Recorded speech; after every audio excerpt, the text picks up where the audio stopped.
suis médecin en chef au service de santé des armées. Habituellement, je travaille sur les données de santé. On s'est mis en relation avec des chercheurs de l'Institut de recherche biomédicale des armées et une équipe de data scientists du labo BI du secrétariat général des armées. Et en fait, on a décidé à une toute petite équipe de 5 personnes initialement de développer en fait un outil qui nous aiderait mais qui pourrait aider d'autres à pouvoir effectuer la veille scientifique de façon plus efficace, plus rapide. Donc là, j'accède au projet. Et donc, l'idée, vous vous rappelez, c'était d'aider en fait à faire la veille scientifique. D'habitude, quand on veut faire de la veille scientifique, il faut aller sur PubMed, il faut aller sur Wiley, il faut aller sur les différents sites où il y a de la littérature non indexée. Par exemple, si je veux juste travailler sur BioArctic, je clique dessus et vous allez voir, c'est très bien, ça met directement à jour et je vais avoir plus que les articles qui sont sur BioArctic. Donc, je vais enlever mon filtre là. Donc, en fait, vous voyez qu'on a dans la base maintenant un peu plus d'1 300 000 articles. Alors, vous pourrez me dire, c'est un peu étonnant, pourquoi il y a des articles depuis 1960 qui n'avaient pas le Covid. C'est qu'en fait, on a construit la base autour du Covid. Mais quand il y a eu le Kawasaki au départ, eh ben, il y avait très peu d'articles sur le Kawasaki et Covid. Par contre, il y avait beaucoup d'articles sur le Kawasaki et d'autres maladies infectieuses.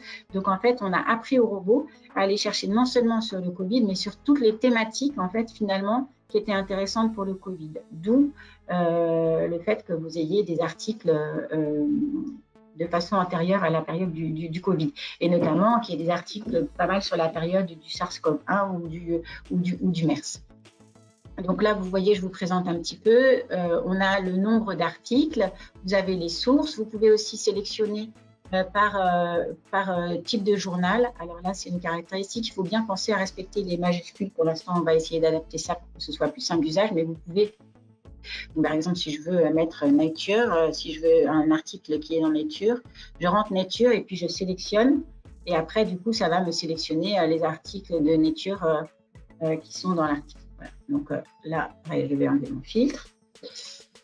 Vous voyez, tout ça, ça se met à jour très vite. Et en fait, ça met à jour à la fois le nombre d'articles, mais ça met aussi à jour le nombre de mots, le nuage des mots. Ça, les nuages de mots que vous voyez là, le top 50 des mots-clés, en fait, c'est les mots-clés qui sont le plus souvent retrouvés dans les articles. Donc, là, donc dans les 1 300 000 articles. Donc, vous pouvez, par exemple, donc, si vous voulez faire des filtres ou aller écrire les filtres que vous voulez en haut de la page à gauche, là au-dessus du web, ou alors vous pouvez faire des sélections en disant, tiens, le HIB, ça m'intéresse, ou alors parfois vous pouvez vous dire, par exemple, on parle beaucoup de, je fais un essai en direct live, je ne sais même pas ce que ça va donner, on parle beaucoup de la CE2 dans le Covid, donc tiens, je me dis, j'ai mis dans mon moteur de recherche ACE2, et je vois tout de suite, tiens, ACE2, tiens, ça a l'air d'être lié quand même pas mal au coronavirus, à l'angiotensine. Je vais sélectionner l'angiotensine et voir un peu de quoi parlent ces articles sur l'angiotensine.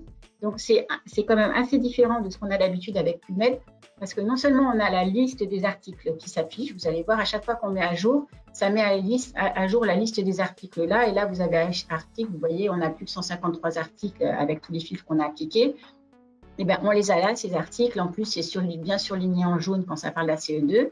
Et si on veut voir l'article en full texte, il suffit de cliquer à droite sur le lien et vous allez avoir l'article en full texte. Dans la période du Covid, à vrai dire, c'est pas vraiment gênant parce que l'immense majorité des publications sont en full texte. Par contre, pour la période antérieure au Covid, il faut parfois penser à aller chercher effectivement quand on a des abonnements sur les autres moteurs de recherche, mais on est en train de travailler à essayer de résoudre ce point-là. Une autre chose intéressante, c'est que on peut voir où sont les pays des auteurs des publications. Donc, par exemple, là, sur ce sujet-là, avec les ACE2, plus c'est foncé, plus il y a de publications. Donc là, c'est sur les 100 et quelques articles, il y en a 48, vous voyez, qui viennent des États-Unis.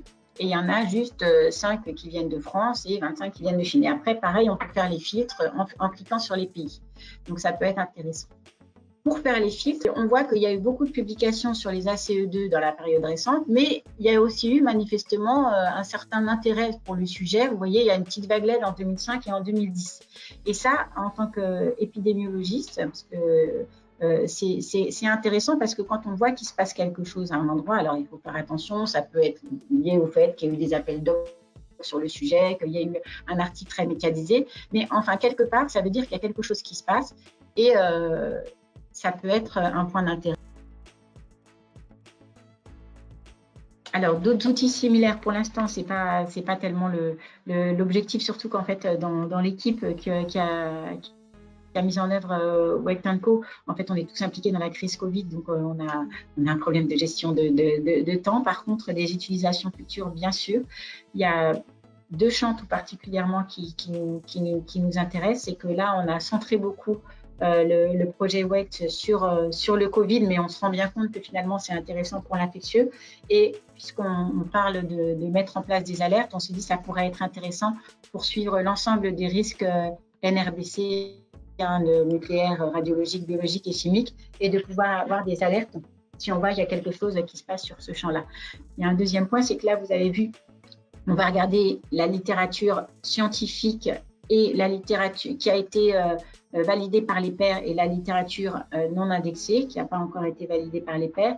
On se dit que ça pourrait être intéressant d'aller regarder la littérature non scientifique avec les médias plus classiques. Ça pourrait être intéressant aussi d'aller regarder les réseaux sociaux d'experts de sociétés savantes qui seraient d'accord pour intégrer le projet.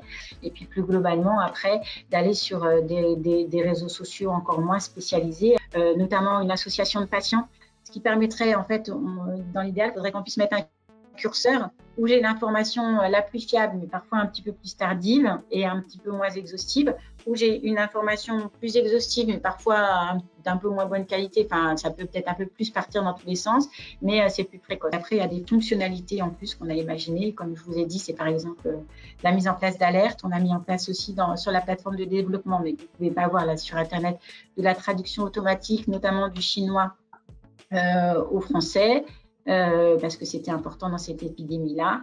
Et on a mis en place aussi un espèce de chatbot où on pose une question et ça va automatiquement chercher dans les 1 300 000 articles des petits bouts de réponse et ça reconstitue un texte avec une réponse qui va s'appuyer sur l'ensemble des 1 300 000 articles. Mais tout ça, c'est en développement.